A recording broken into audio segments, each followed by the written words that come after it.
Hello guys, welcome to Bodo Study Channel.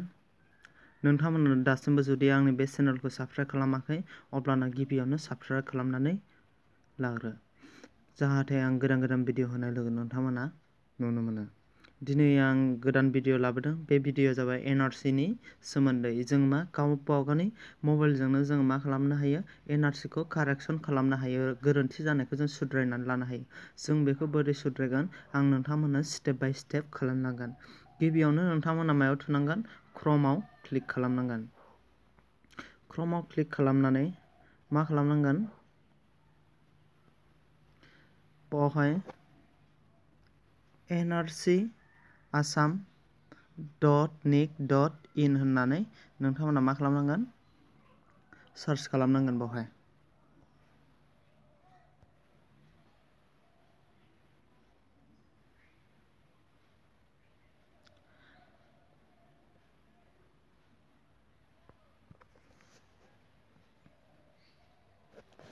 बेबायदि मोनसे page फैगोन। बावहाय मा देखायगासिनो दं, online NRC draft correction portal होननानै देखायदों। मैयानिफ्रायसो जादों बियो। बेहाय मा खालामनांगोन, थुनानै होनांगोन खेबसे।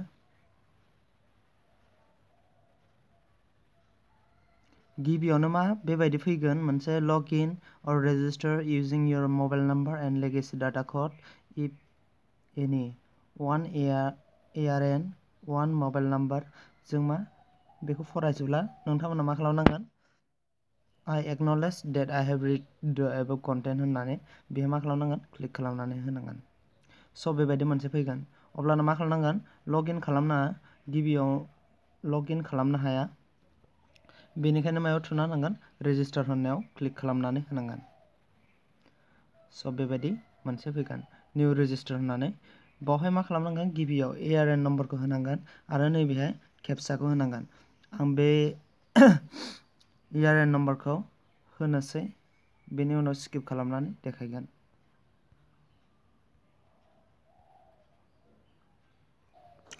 बावहाय आं ARN आरो केप्चा कोडखौ होबाय। बेनि उनाव मा खालामनांगोन, भेलिडेट होननायाव नोंथांमोना मा खालामनांगोन, क्लिक खालामनानै होनांगोन।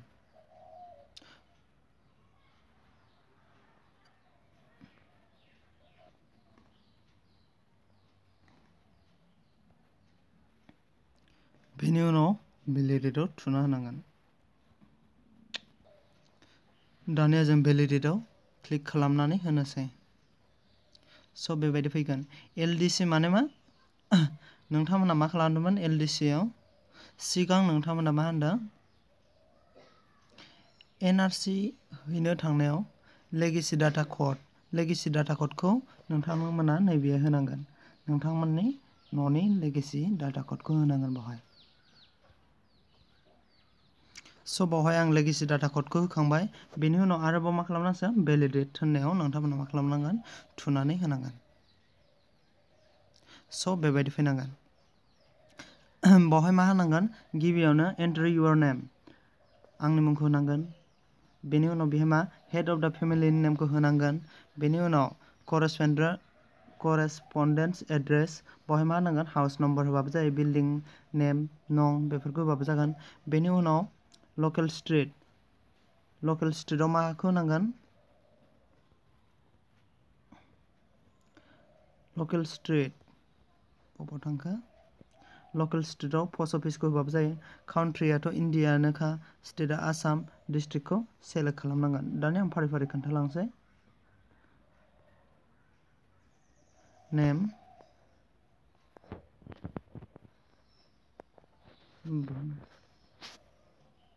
बसुमतारी,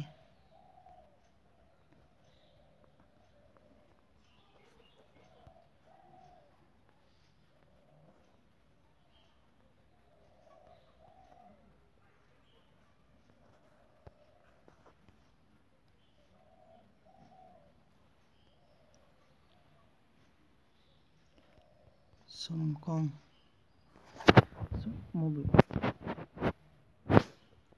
बेबायदि लुबा मासो मोजां नुगोन। काउन्ट्रिया मा, इन्डियानो जाना दंखायो।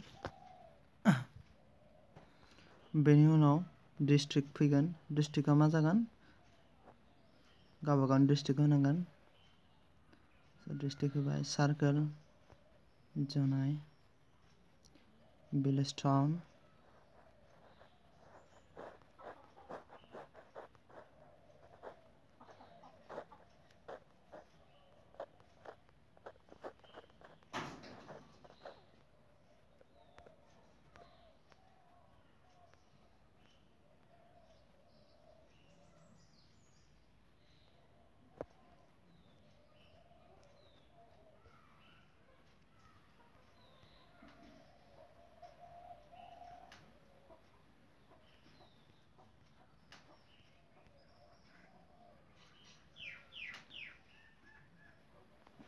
पिन कड होनांगोन बेवहाय 787061 पिन कड होदो बेनि उनाव मा होनांगोन मबाइल नाम्बार बेवहाय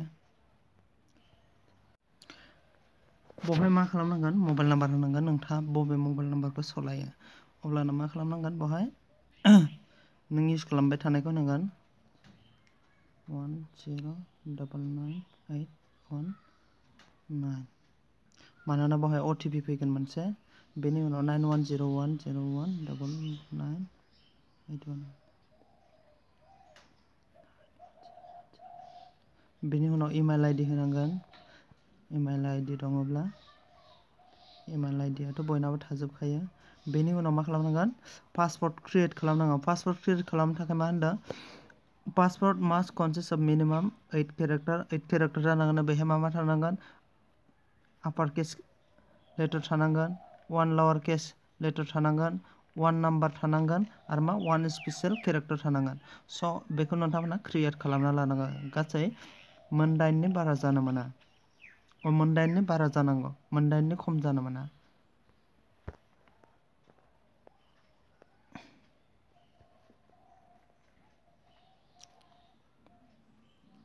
स' बेहाय पासवर्डखौ क्रिएट खालामबाय आरो कनफार्म खालामफिनबाय बेखौनो बेनि उनाव मा खालामनांगोन जेनेरेट OTP खालामनांगोन बेवहाय मा खालामनांगोन क्लिक खालामनानै होनांगोन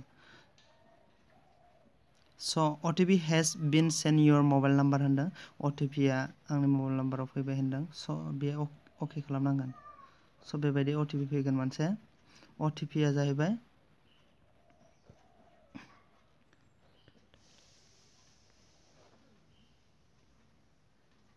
5388 फाइनालि आं OTP खौ मोनबाय दानिया मा खालामनांगोन साबमिटआव थुनानै होनांगोन अब्लाना मा जासिगोन बेयो जोंना रेजिस्टार खालामनाय जासिगोन रेजिस्ट्रेशन कमप्लिट इउ केन नाउ लग इन होनदों रेजिस्ट्रेशना कमप्लिट जाबायनो दा मा खालामनो हासिगोन लग इन खालामनो हासिगोन स' बेवहाय मा क्ल'ज खालामनानै होदो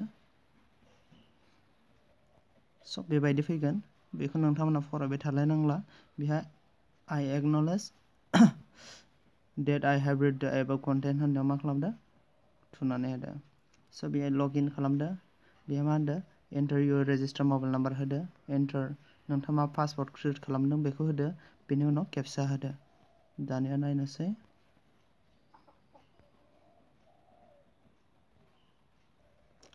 स' बेवहाय आङो मबाइल नाम्बार आरो पासवर्ड केपचा क'डखौ होबाय दानिया मा खालामनांगोन साइन इन खालामनांगोन स' साइन इन खालामबा बेबायदि फैगोन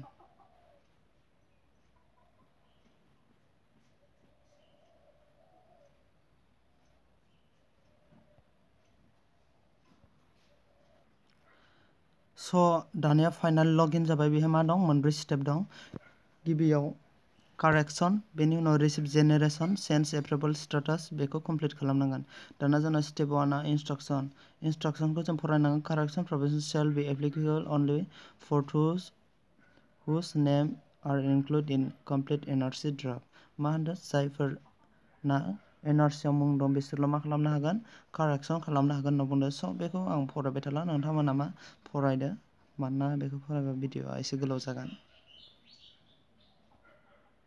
दानिया प्रसिडआव क्लिक खालामनानै होदो स' बेबायदि फैगोन साबेसे मानसि दं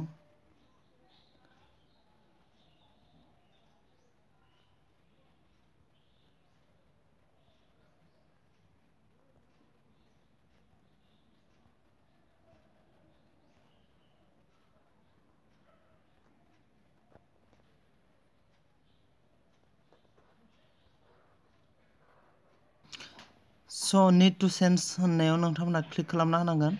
दानिया कारेक्सन खालामनासो जोङो बेहाय जोंना मा बर'ना कारेक्ट जानानै दं, बेवहायसो मा जादों इंराजिनिखौसो रं जानानै दं, इंराजिनिखौसो मा खालामगोन कारेक्सन खालामगोन। स' आं कारेक्सन खालामसै स्टेप बाय स्टेप नायलांदो। मुस्रि मा जानानै दं बेहाय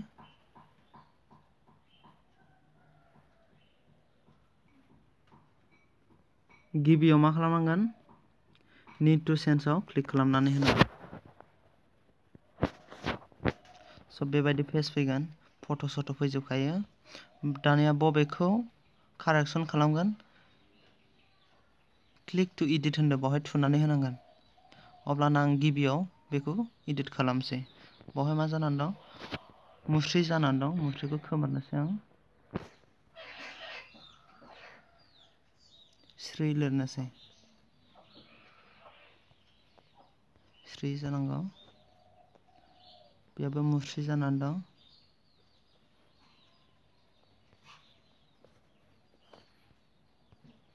आरो नैबेखौबो इडिट खालामगोन आं। स'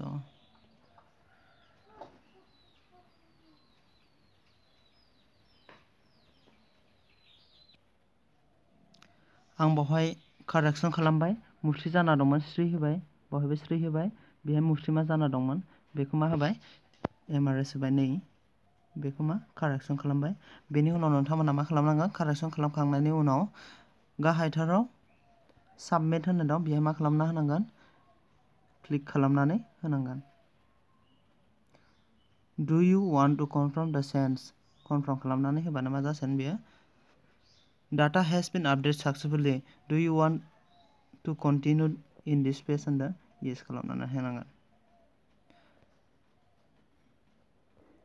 बहाय मा जाखो दाना कारेक्ट जाबाय। स' नोंथांमोना आंनि भिडिअखौ बोरै मोनखो, नोंथांमोना जुदि मोजां मोनदों अब्लाना आंनि बे भिडिअखौ बयनिसिमबो शेयार खालाम, जाहाथे बयबो जोंनि बर' सुबुंफोरा मोनथिनो मोनो आरो गावबागावनि मबाइलजोंनो कारेक्सन खालामनो हायो, जाहाथे गोजानाव थाब्लाबो बिसोर मा फैनो हायाबा बिसोर मा कारेक्सनखौ गावनि फनजोंनो खालामनो हायो। आरो बोरै गावनि फाइनाल ड्राफ्टखौ चेक खालामनांगौमोन बेनि थाखायबो आङो सिगां भिडिअ बानायदोंमोन, फाइनाल ड्राफ्टखौ बोरै कारेक्सन खालामनांगौ। स' नोंथांमोना जेसेबां आंखौहाय सापर्ट खालाम, मानोना आं बेबायदि गोदान गोदान भिडिअ मा लाबोबाय थायो। Thanks for वाचिं।